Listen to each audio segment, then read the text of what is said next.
tsara maonena noho ny hafarantsika roa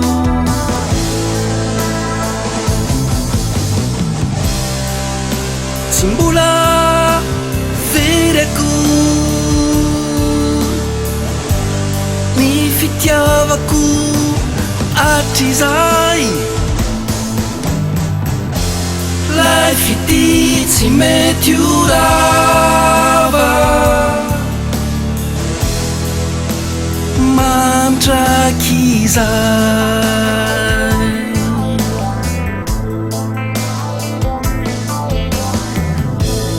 mahatsiaro anao ny foko izay tsy mba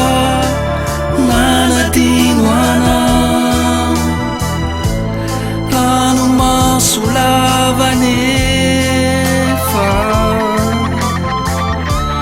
no nameno ty fokom-bola ty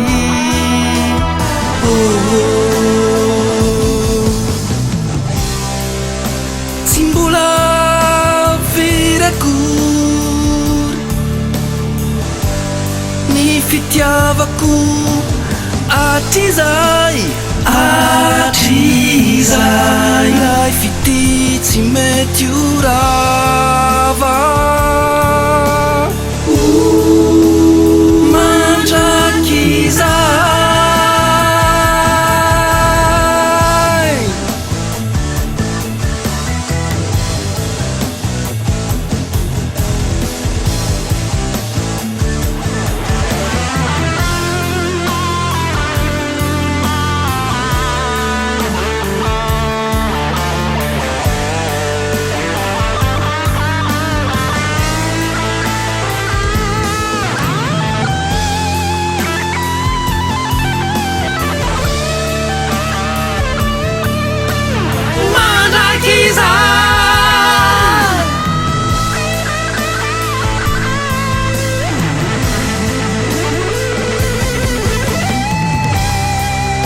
tsy mbola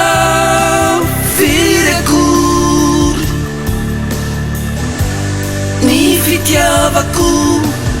hatrizay